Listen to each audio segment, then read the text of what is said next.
Hello again. In this presentation, we'll discuss the product that you're going to bring to the market, the self. Interestingly, there are many possible selves. Depending on the social context, each person may assume different identities. For example, the same person can have one identity for dating on the web and use another for work-related activities. Even professional identities can be different. For example, one identity as an employer and another as an entrepreneur. So, how shall we define the self in this course? In previous courses, we mainly focused on individual work-related characteristics and examined the concept of future work self. A person's future work self is his or her self-image of desired work-related characteristics. A future work self is his or her vision for the knowledge, skills, and abilities to acquire for career growth. As we discussed earlier, if you are interested in purposefully building your skills and capabilities, a clear vision of your future work self may serve as a blueprint for your own self-development. When you are thinking about career growth, you must take into account how your skills and capabilities are perceived by other people. If you are a skilled person, then the more employers know and appreciate your mastery in a certain field, the likelier they will be to hire you and the better your career prospects should be. Wouldn't it be great if you could control or at least influence the way other people see you? Or, we may put it this way, can one manage his or her own professional image by regulating impressions that other people develop about his or her work-related skills and capabilities? In this course, we'll explore how you, a career developer, can design a desired professional image and use marketing and branding tools and techniques to communicate it to prospective employers and other interested parties. As skills and capabilities are the central elements of your desired professional image, let's call the product that you are bringing to the market the skilled self. For this product, prospective employers, colleagues, supervisors can all be considered customers. What you want to do is correctly position yourself in the minds of your target audience and use a variety of push and pull strategies to deliver your message and eventually get hired and reach your career goals.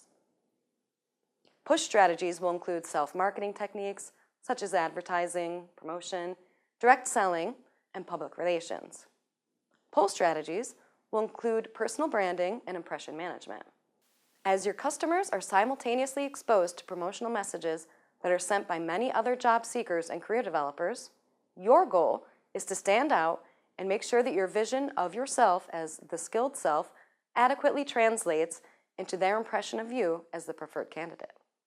So, the skilled self is a desired professional image of oneself that a job applicant or career developer designs and then needs to transmit to the target audience and make sure that it is adequately translated by them. Can you think about the desired professional image that you want to transmit to your target audience? How would you describe it? You may find that designing and transmitting a desired professional image is not a very easy undertaking, as people may see things differently than you do. Also, the message to be transmitted can be quite complex and will most likely include several layers of information. Let's see what those layers are. The most fundamental layer includes information about one's personality traits and personal attributes and is deeply rooted in the person's values, beliefs, learning and thinking styles, and cultural identification. This is the very core of who the person is. We may call this layer the core self. One's core qualities underpin and augment skills development. For example, an ability to be a quick learner, or work under pressure, or be creative. In Course 1, we discussed personality traits in more detail. In this course, we should think about how to package them and present as part of your desired professional image. In the process of education, training, and professional growth, an individual develops his or her inner self by adding to it a layer of competencies consisting of new knowledge, skills, and abilities. As a result, he or she becomes a carrier of marketable skills, at least in the eyes of prospective employers. This is what we called the skilled self, and what a career developer brings to the job market. But how would employers and other interested parties know about what is hidden inside of you? Degrees and diplomas can provide information about education, but how can one package and present his or her skills and abilities?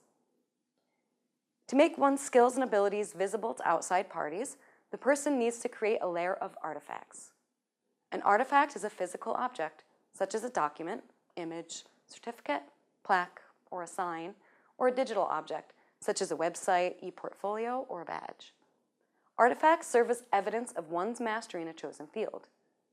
You can think of artifacts as extensions of your skilled self that are visible, verifiable, and clearly understood by your target audiences.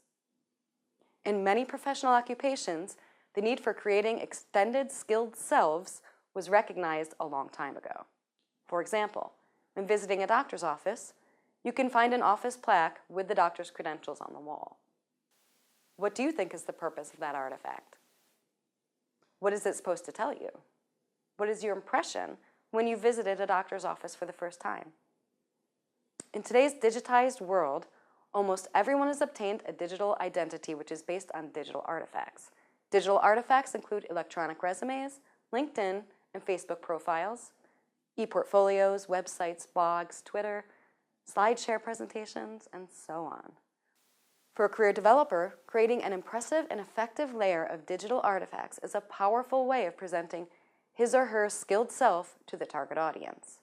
Now, if we go back to the image representing the candidate's screening in the process of competitive selection, we can interpret it as an employer's reading of the available artifacts. This is a process in which the employer scans, processes, and integrates all of the layers of information and forms an impression of each candidate. But what happens when several equally skilled candidates compete for a job? How do employers make hiring decisions in those situations? As we saw in the previous lecture, the situation is very similar to one of consumer decision-making, in which a consumer needs to make a choice between competing brands. According to consumer behavior researchers, when consumers are facing alternative choices, they combine knowledge with effective feelings about products to form an overall evaluation or a brand attitude. So, a strong career brand is one that can stand out by reaching the prospective employer on a very deep level, so to speak. Later in the week, and even more in week 3, we'll examine the process of impression management in more detail.